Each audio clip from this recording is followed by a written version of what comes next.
Good morning, students. In 11th Economics, I am going to explain law of demand.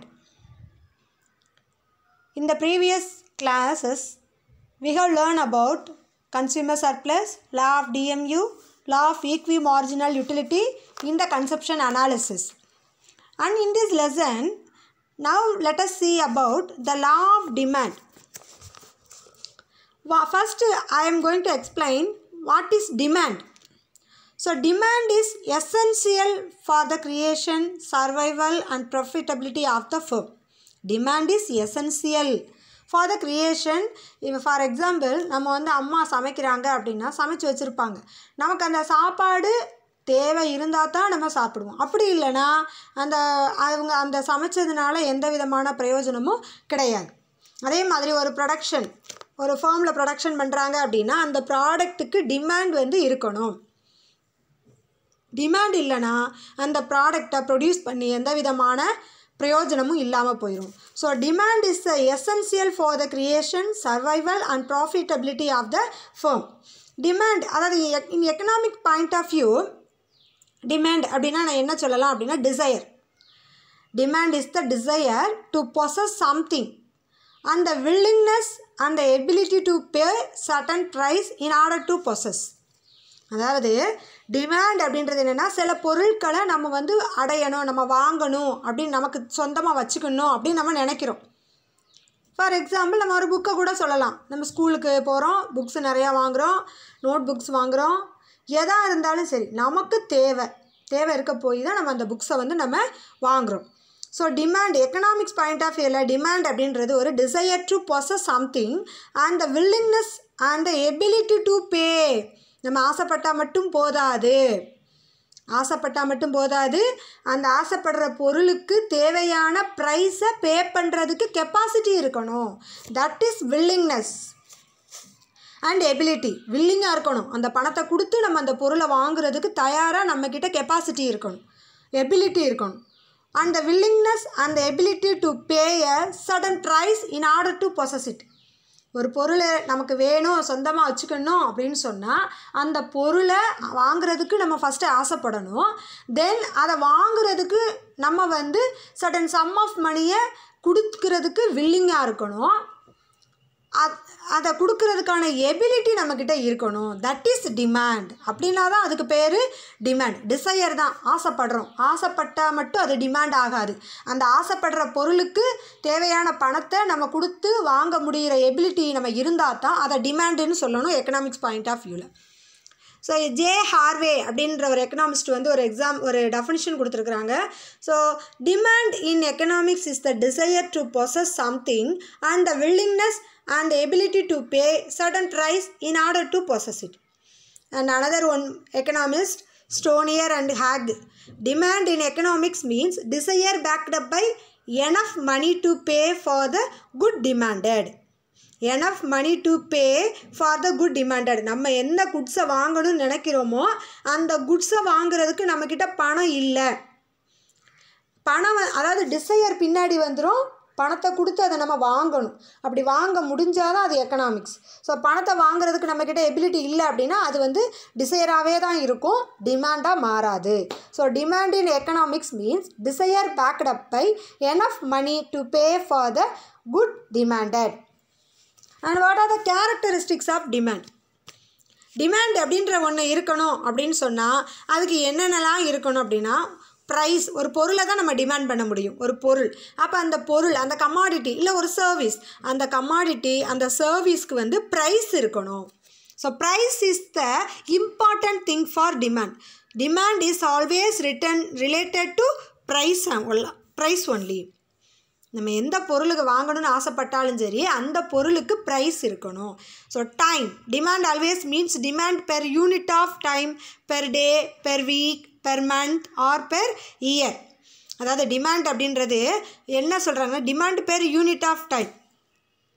ஒரு செகண்டில் நமக்கு எவ்வளோ தேவைப்படுது, ஒரு நாளைக்கு எவ்வளோ தேவைப்படுது, ஒரு வாரத்துக்கு எவ்வளோ தேவைப்படுது, ஒரு மந்த்துக்கு எவ்வளோ தேவைப்படுது, ஒரு இயருக்கு எவ்வளோ தேவைப்படுது. ஸோ டைமை பொறுத்து அந்த பொருளுடைய டிமாண்ட் இருக்கும். And market, demand is always related to the market, buyer and seller. So நம்ம ஆசைப்படுறோம், ஒரு பொருளை வாங்கணும்னு ஆசைப்படுறோம். அப்போ அந்த ஆசைப்படுற பொருள் வந்து மார்க்கெட்டில் விற்கிறதுக்காக சந்தைக்கு வரணும். ஸோ பையர்ஸ் வாங்க நினச்சாலும் செல்லர்ஸ் வந்து அதை விற்கிறதுக்கு அவங்க தயாராக இருக்கணும். அப்படி இருந்தால் தான் அந்த பொருளுக்குரிய டிமாண்ட் வந்து சாட்டிஸ்ஃபை ஆகும். Next one, amount. Demand is always specific quantity which a consumer is willing to purchase. ஒரு குறிப்பிட்ட அளவு இருக்கும். ஃபார் எக்ஸாம்பிள், ஒரு ஆப்பிள் வாங்க போகிறோம், ஒரு கடைக்கு போய் ஒரு ஆப்பிள், அப்படி இல்லைன்னா 1 kg ஆப்பிள். ரைஸ் வாங்க போகிறோம், 10 kg ரைஸ். தால் வாங்க போகிறோம், 10 kg 5 kg 1 kg அப்படின்னு அதை வந்து நம்ம வந்து யூனிட் ஆஃப் டேர்ம்ஸில் வந்து அதை மெஷர் பண்ண முடியணும். ஸோ அமௌண்ட் எவ்வளவுக்கு 1 கிலோ வாங்க போகிறோமா, 2 கிலோ வாங்க போகிறோமா, எவ்வளோ வாங்க போகிறோம், நமக்கு எவ்வளோ வாங்குறதுக்கு நம்ம கையில் பணம் இருக்குதோ அதுக்கு தகுந்த மாதிரி அந்த பொருளை வந்து நம்ம மெஷர் பண்ணி வாங்கணும். Demand is always a specific quantity which a consumer is willing to purchase. So these are the characteristics of demand. If anything you want to purchase it from the market, that commodity or a service have price, time, and that goods come into the market, and that goods can be measured in terms of units, amount. The next one, demand function.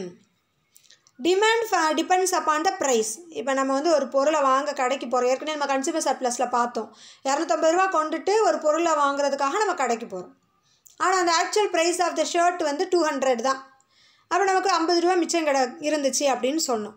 அப்போ இப்போ இதே இது வந்து அந்த ஷர்ட்டோடைய விலை வந்து 300 இருந்தால் நம்மளால் வாங்க முடியுமா? we can't purchase because you have only 250 rupees. But the price of the shirt is 300. So how can you purchase? So demands depends upon the price. This means demand for a commodity is the function of price. Demand function mathematically express பண்ணியிருக்காங்க. D is equal to function of P.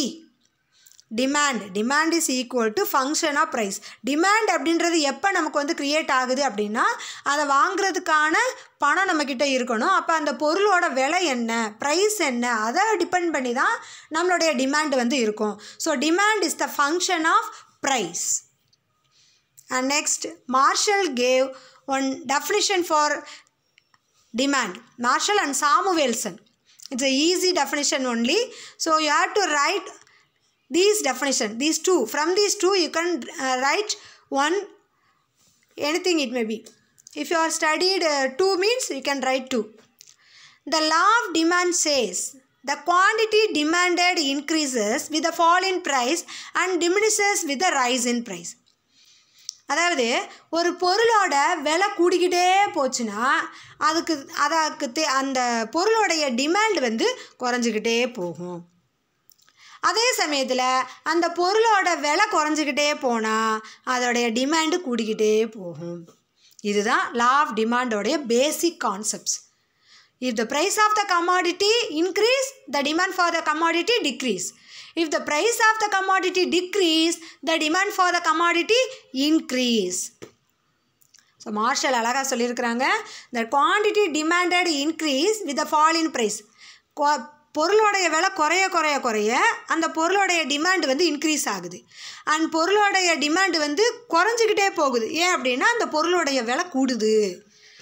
And Samuelson states that one definition, the law of demand states that people will buy more at lower price, buy less at higher prices, other things remaining the same. இந்த law of demandல conception அனாலிசிஸில் other things remaining same அப்படின்னு சொல்லிடுவாங்க. என்ன அப்படின்னா, நம்ம வந்து எடுத்துக்கிறது இந்த டிமாண்டில் வந்து ப்ரைஸை வச்சு தான் டிமாண்டு கூடுது குறையுதுன்னு சொல்கிறோம். ஸோ ப்ரைஸில் மட்டும்தான் சேஞ்சஸ் வரணும். அப்போ அந்த பீப்புளோடைய வருமானத்துலேயோ அவங்களுடைய டேஸ்ட்டு ப்ரிஃபரன்ஸு அவங்களுடைய வேறு எந்த விதமான இது, அதாவது மணியில் எதுலேயுமே சேஞ்சஸ் வரக்கூடாது. பொருளோடைய விலை கூடணும் குறையணும், அதனால் டிமாண்டு வந்து பாதிக்கணும். இதை தான் சாமுவேல்சன் சொல்லியிருக்கிறாரு. So law of demand states that the people will buy more. மக்கள் வந்து வெங்காய விலை கூடிருச்சு அப்படின்னா என்ன பண்ணுவோம், 1 கிலோ 50 ரூபாய்க்கு விற்கிது அப்படின்னா என்ன பண்ணுவோம், அரை கிலோ வாங்குவோம். இல்லை 5 கிலோ வாங்க போன இடத்துல 2 கிலோவோடு வந்துடுவோம். அப்போ பொருளோட விலை கூடுறதுனால டிமாண்டு குறையுது. அதே மாதிரி அந்த வெங்காயத்தோட விலை கிலோ 10 ரூபாய்க்கு விற்கிதுன்னு வச்சுக்கோங்க. அப்போ நம்ம டிமாண்ட் எப்படி இருக்கும்? ஒரு 20 கிலோ வாங்கி வீட்டில் அப்படியே போட்டு வச்சுருவாங்க. ஸோ இஃப் த ப்ரைஸ் அதாவது consumer wants to buy high at lower prices then less at higher prices. மற்ற எந்த இதுலேயும் சேஞ்சஸ் இருக்கக்கூடாது. Other things remaining same. And assumption of law of demand